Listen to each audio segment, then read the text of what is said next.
Good day, lords and ladies, and welcome back to Monster Hunter Wilds. So today we are here for my first clear of Savage Omega. Up front, this is going to be a little bit of a different video because I'm actually just voicing this over. Because I think this was the second day of Savage Omega, and I just had OBS running, and at a certain point my commentary just started sounding canned and rehearsed as I failed over and over. So we're doing a voiceover. And with that, we are going to jump straight into the hunt, and I will see you in there.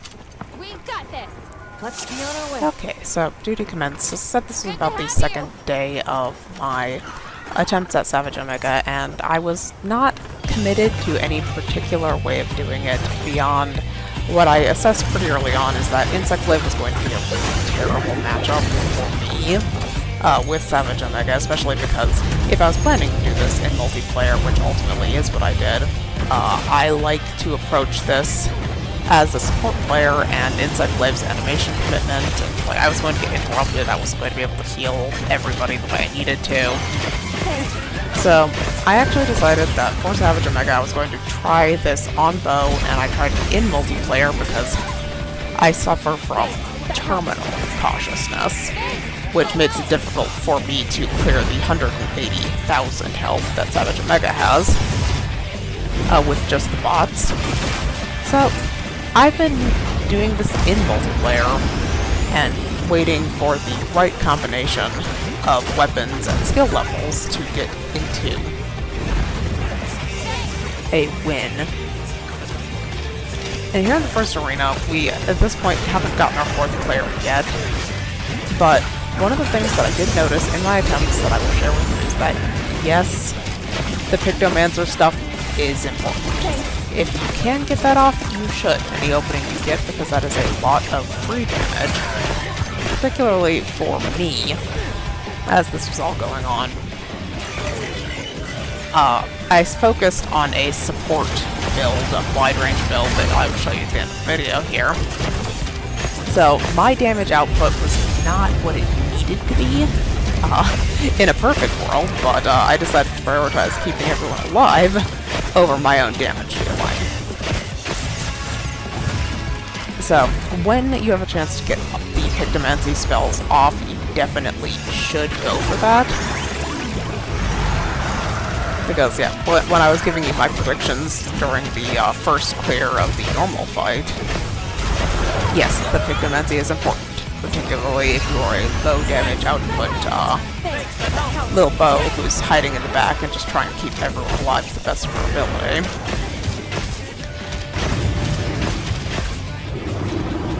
Okay, so as we're leaving here, this is something that I want to point out that I think is a really decent tip if you are doing this in multiplayer. If you are the first person up here in a perfect world, he's going to target you with the mustard bomb as soon as you get in here, as you're going to see he does. And the best place to put it is right in the corner over here, where it's going to be out of the way and not blocking the entrance into the area with the boulders. And it will probably burn out before anybody needs to be over there, so if you are the first person into the room, that is an ideal place to put it. And it gives you the added benefit, hopefully, of our critter here focusing on you at least a little bit, moving into the area for the boulders, because that is one of the biggest free damage that you can get in these hunts. There are a lot of boulders and rocks that you can pull down on him, and if you are able to get that, it is a ton of damage. So, as I was doing this, I was wondering if this was going to prove to be pretty much exactly like Extremoth, and after a couple of failures, I really did get the impression that yes, this is going to be very much like Extremoth, and that is when I decided to switch over to my wide-range bow build, because that got my teams through Extremoth. That'll get me through this too, I figured. Do you absolutely need that setup of tank, healer, 2 DPS? No. Will your life be easier if you have that? Absolutely. So I was delighted when I realized that our friend with yellow, in addition to light bowgun, had a tanking weapon, because everything is easier if you have a competent tank and healer to keep them alive. Because if he doesn't have enmity on someone, he is incredibly chaotic and difficult to negotiate. So it is delightful to me that in this hunt I was able to match up with a tank player, because that is just... a tank to foil my healer is phenomenal. I was so excited.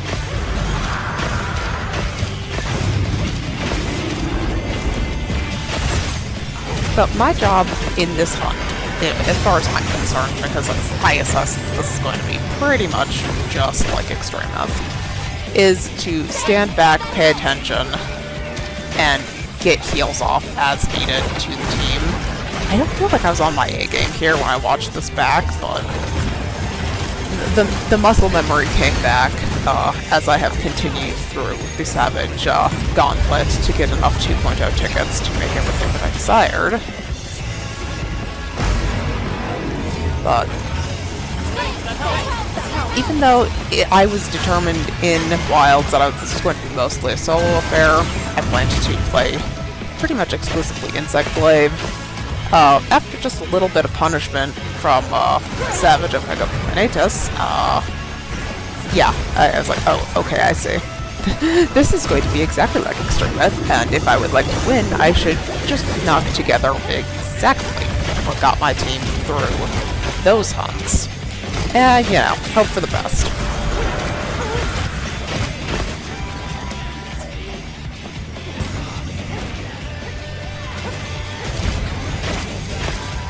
So since we were lucky enough to get both boulders on him, basically now we just need to push him out of this arena as efficiently as we can.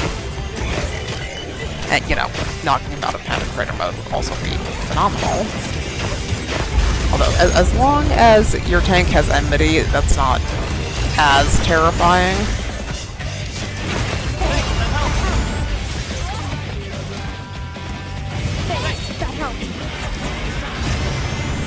Yeah, I was really out of position for that laser. If he had been targeting me, that would have been a death sentence.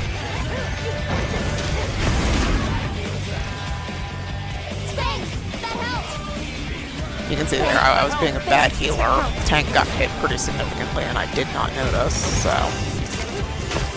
If you do plan to run a set like mine once you've seen it, pay better attention than I was paying in this hunt, because I'm slightly embarrassed that this was the clear with me really off my A game as I readjusted to being a full-time dedicated support player, which is basically how I negotiated all of Monster Hunter World. I didn't step out from my support healer setup until the Return to World community event. It was the first time that I even entertained just a DPS set. But then, we got new Beastie here, and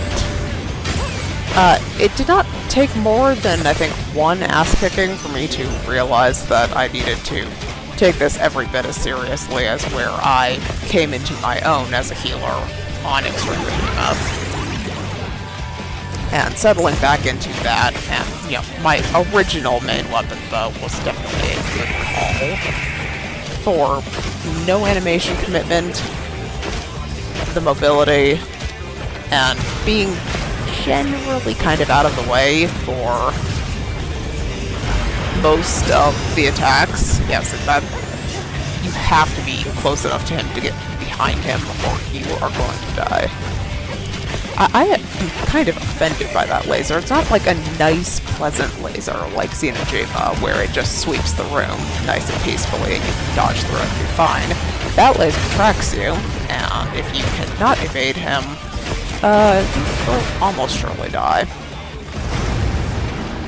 Okay, so end of Arena 2, we're going to go back and restock items at this point, because we have expended enough going into Arena 3 with the DPS check that we are going to want to restock here and in the 4th arena.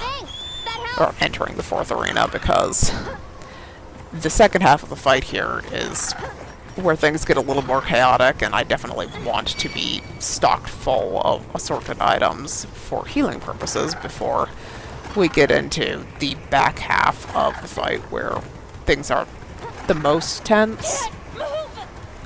As I've been doing this, I've only needed to leave mid-arena on one group, which is pretty decent. And honestly, the set that I put together for this is better than my Extremoth set, because it's a new and improved version of my hunting ability. After Wild Hearts does not need to cling to Valhazak's armor with a death grip and refuse to give it up, even to benefit my build. I can actually operate without Socia if I have to. I'd like to have it. Do I need it? No. Call that character growth. So, this set actually has free meal, which sure would have helped me if I wasn't so damn stubborn on Extremoth.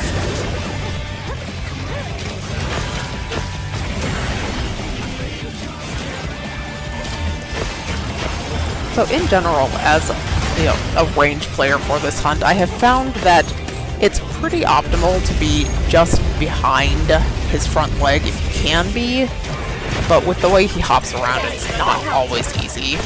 I don't like being in front of him the way I'm doing right now, but since he has enmity with the Lance here, gun Lance, it's not as scary, but if he's off the tether, being in front of him is pretty terrifying.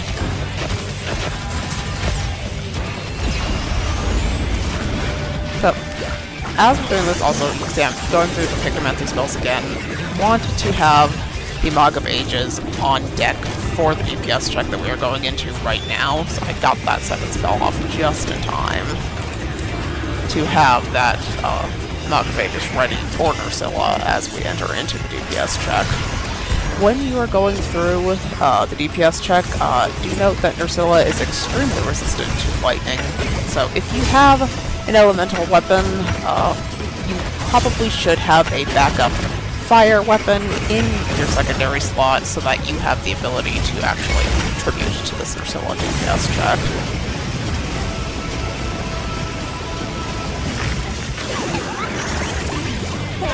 Now, one of the things that I was very stressed out about this is the team is not really making any particular effort to drag her to Cactuars, but do note there are a good number of them in this arena that you can use against her, and I recommend that you do. It's just loads of free damage.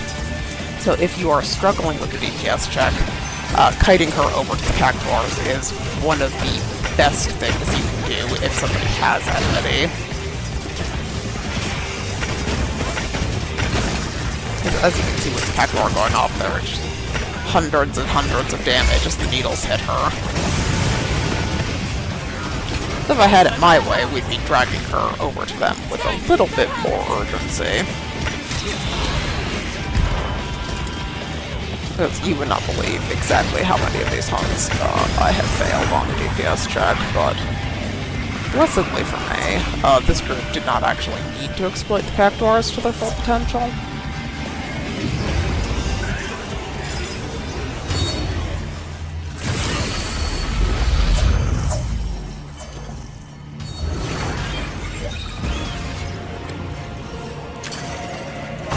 Okay, DPS check cleared, and he is in a perfect position after that to knock down that rubble and hit him with that, so be ready to nab that as the DPS check ends. Again, you saw that as 3,100 damage that is just freely sitting there with him in perfect position after the DPS check ends.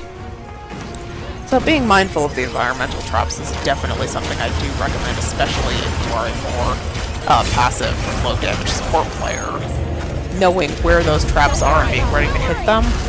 There's my first screw up, is letting one of the sword shields die because I was not paying attention. I need to be better than that.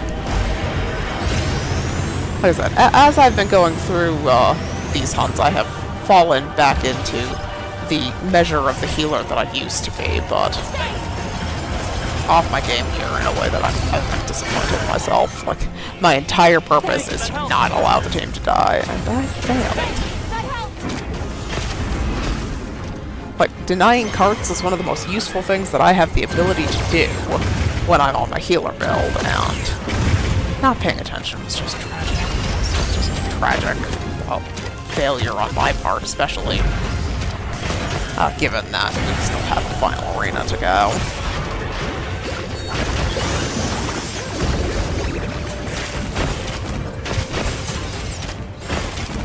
But once again, we are working consistently on getting the Necromancy spells off when we can. It's pretty ideal to do it when he is focused on one of your teammates, because in a perfect world, that teammate is a shield weapon, keeping him nice and steady so that you can get those spells off in a safe environment.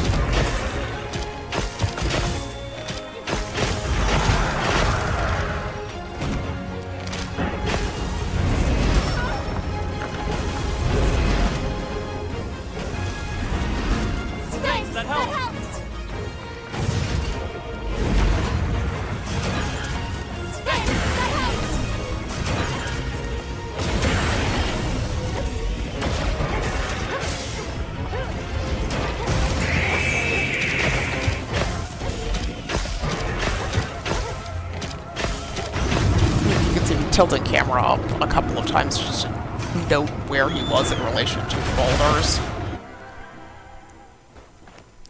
And we are going into 4th Arena. Like I said, as I came back the first time, I do like to go back after the 3rd Arena, no matter what I actually expended, because the final arena can be incredibly chaotic, and if you're running a support role, being fully stocked up is incredibly important, even if it does mean leaving the team behind for a second. Dude, I get so nervous when I have to do this run back when everybody else has already continued on. Like, not being in the arena in case of an emergency gives me such terrible anxiety on hunts like this. Pushing Andromeda as fast as she can go to get over there. Okay, so you can hear the laser going off, and that is why I stopped, because I did not have a visual on where that laser was aiming, and it would have been incredibly unfortunate to jump down and just get nailed by it. So keeping some awareness of what he's doing before you commit to jumping into the hole is probably for the best.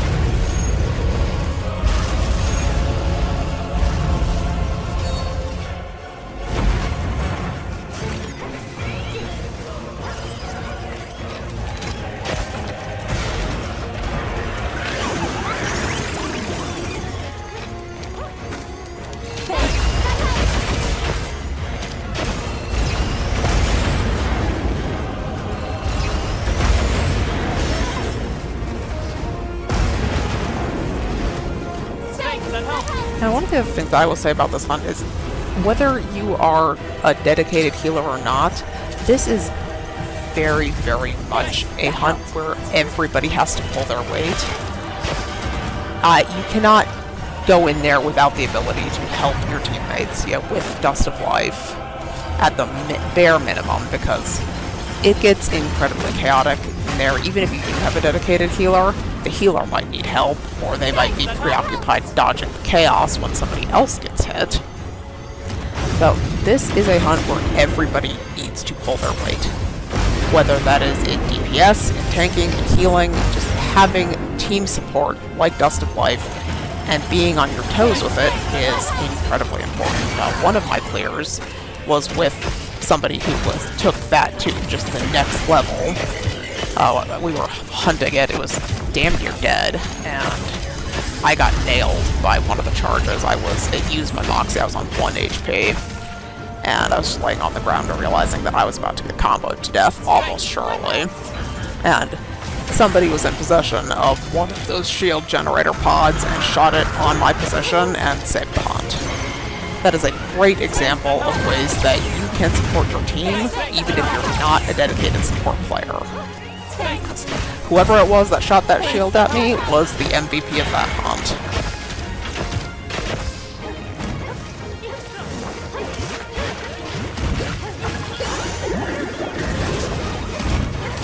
Meanwhile, I'm so ridiculously slow to take to new things that I have a shield generator as we speak, and I'm not going to use it the entire hunt because I never found the opportunity that seemed like it would be a good time. But you could conceivably argue that any time while he's in Pentacritter mode would be an ideal time to have a shield. Again, off my game there where we just let the tank die, and that is going to cause incredible problems here, as you're about to see. Like, me dropping the ball on taking care of the tank, now here comes loose MRV missiles, and my failure is I'm going to pay for that immediately. Like, just completely failed to evade the bombs because I panicked. I just need to keep calm. I know the timing to dodge them, but I was so just caught up realizing that we were so close.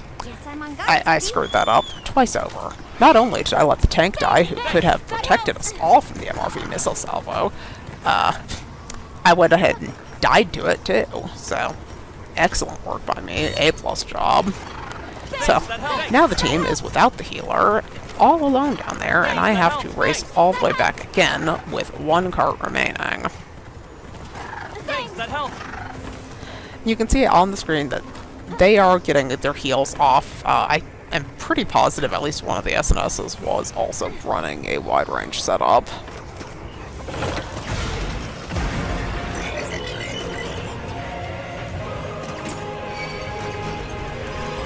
Which definitely, like, backup healers, also I love that. Like, obviously the DPS is a factor that you do have to be very mindful of, but if I match with another wide range player, it makes things so much nicer for everyone. Even if I try to take point on the healing, since like I said, I'm a bow player that ideally is out of the way and able to react, you know, like I have some cognizance about what's going on. You can see, once again, we're doing the MRV missiles, but now it's just focused all on the tank. As opposed to bombing everyone and probably killing at least one person.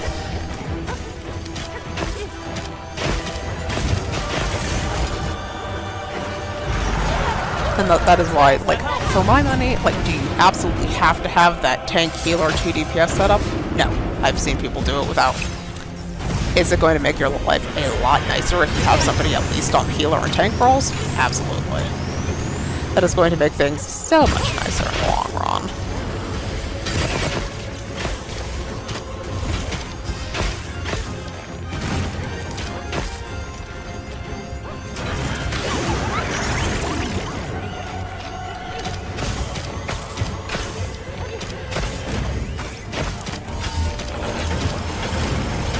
My anxiety was absolutely through the roof as we are moving into the very last stage of the fight, because my screw-ups have cost every spare cart we have at this point, so my focus was, like, I couldn't have commented on this hunt even if I had wanted to. That's why I kind of thought, we're just going to run OBS and do a voiceover later, because I was in no condition to run my mouth as we were getting ready to conclude this hunt.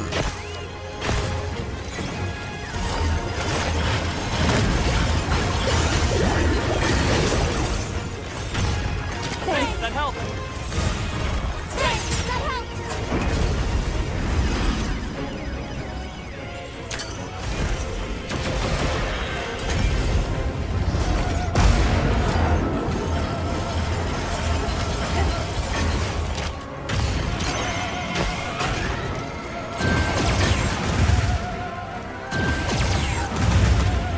So you're going to notice me kind of just staying out of the way as he is close to dead, and all I need to do is actually perform the job that I once took so much pride in and keep everyone alive just long enough Once again, I was out of position there. That is very scary. If he had targeted me with laser again. Like, the laser is incredibly scary. Also incredibly scary is him going into his final Pantocrator mode, where we are running the most risk of somebody getting taken out here.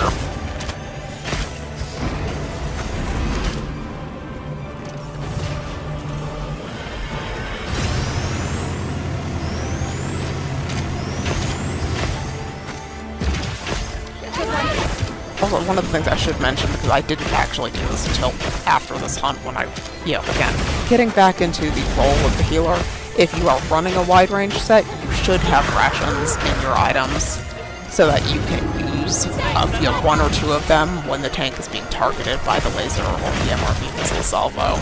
It is just to boost their stamina and keep them safe. Because obviously, that's a metric you don't have a visual on, so you just have to kind of guess if it's in a good spot. And if he's getting blasted repeatedly and having to block a lot, the safe thing to do is to pop a ration or two. Just depending on your resource amount and your level of paranoia. Thanks, that helps.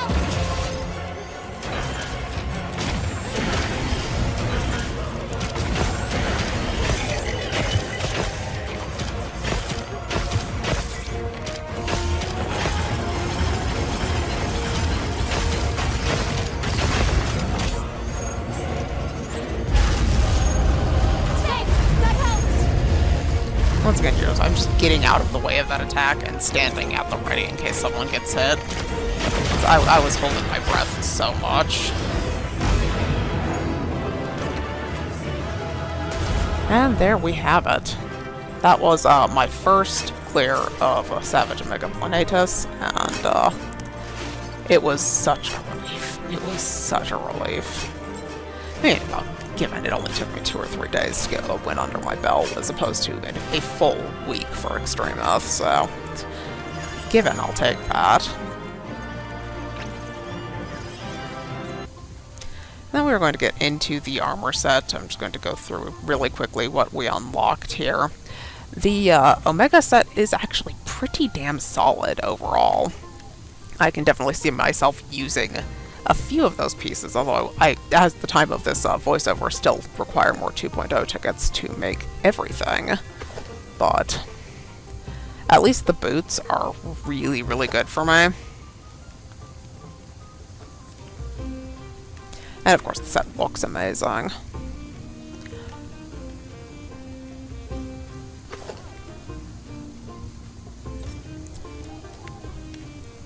We're going to just go down and we're going to check out the set bonus, which I've not done any due diligence on whether or not this set bonus is worth running, but people smarter than me will figure out if there's any real benefit.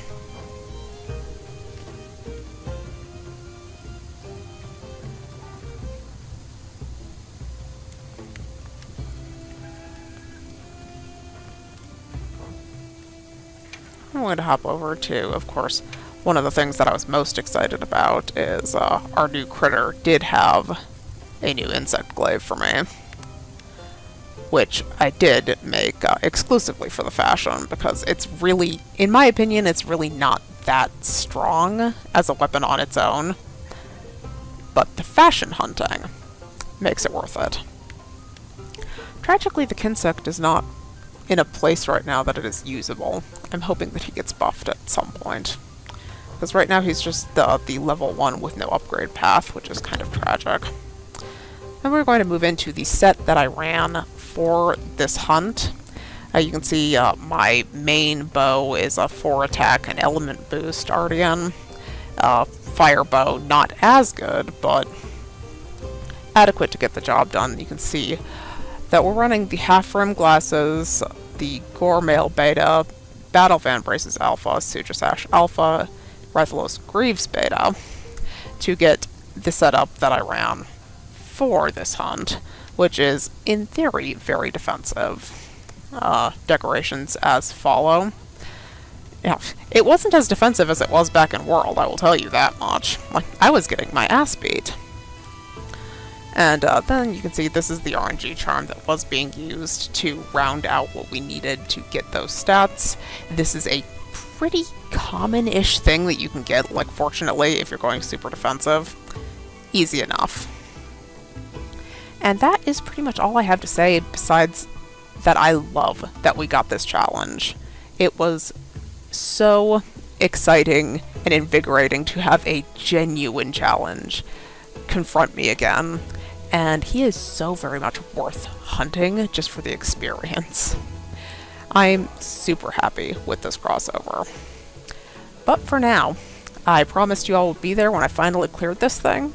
That is the hunt, and all I have to say about it. Thank you so very much for joining me, and I will see you next time.